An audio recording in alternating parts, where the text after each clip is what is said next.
Welcome to The Explainer. Today, we're unpacking a massive regulatory and operational shift that's currently sending shockwaves through the industrial and utility-scale battery sector. We're going to take a really close look at the incoming digital battery passport mandates. What do they actually require? And how are they about to fundamentally alter global supply chain operations as we know them? Look, we have to start by asking the heavy question right out of the gate. Is your manufacturing infrastructure ready for the digital passport, or are you heading straight for a market lockout? It's intense, I know, but if you're a supply chain director or a compliance officer, this is the exact corporate veil we need to pierce today. The operational fears surrounding this mandate are entirely valid, and pretending they don't exist, well, that's just no longer an option. All right, here is our roadmap for today. We're going to cover 1. The new battery mandate. 2. The operational friction reality. 3. Threats to market access. And finally, 4. 3 steps to compliance. Let's jump right into part 1, the new battery mandate and exactly what's changing for commercial battery systems. So, what actually is a digital battery passport? Well, it's an incoming mandate that requires the immutable, highly granular tracking of a battery system's entire life cycle and all its components. And this is being driven heavily by tightening EU regulations and some pretty aggressive global ESG goals. So this isn't just some arbitrary new rule.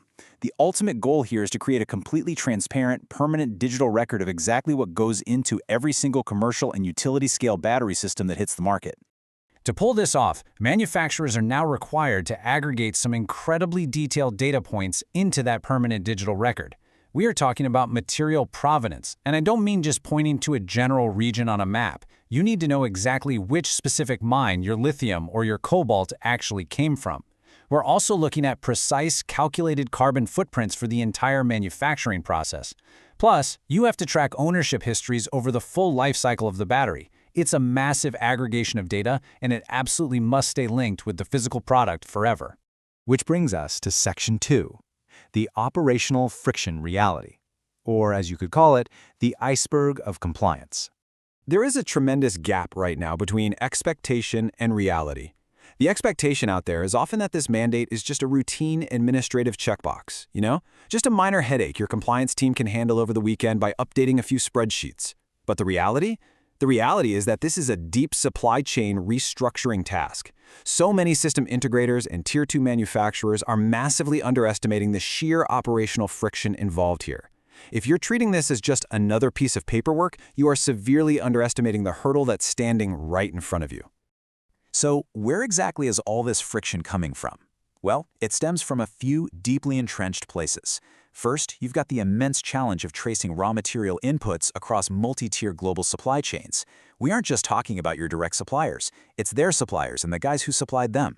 Second, actually achieving this requires an absolute overhaul of legacy manufacturing software.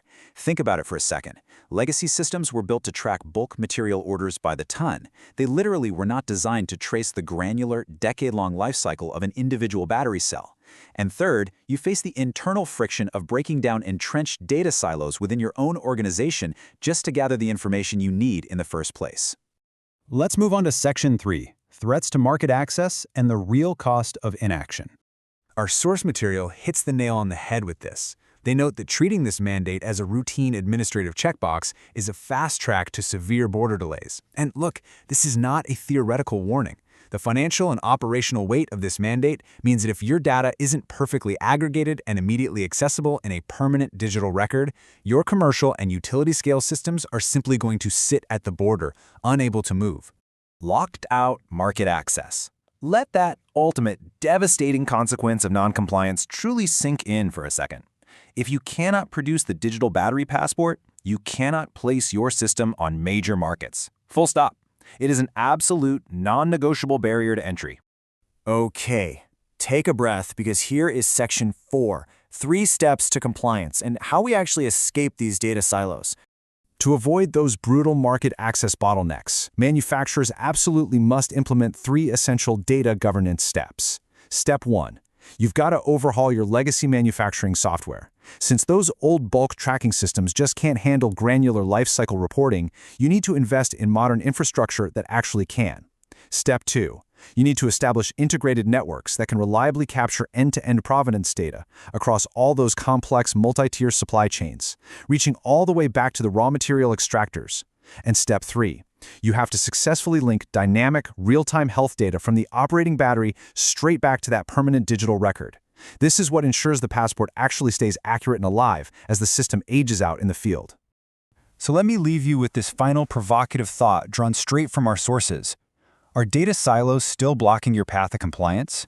If you're a supply chain director or a compliance officer watching this explainer, consider this your urgent wake-up call to audit your own systems. You have to ensure your manufacturing infrastructure is adapting to capture this end-to-end data today, before the mandate takes effect and the market completely locks you out tomorrow. Thank you so much for joining me, and I really encourage you to take the structured breakdown from this explainer and use it to guide your very next internal operational review.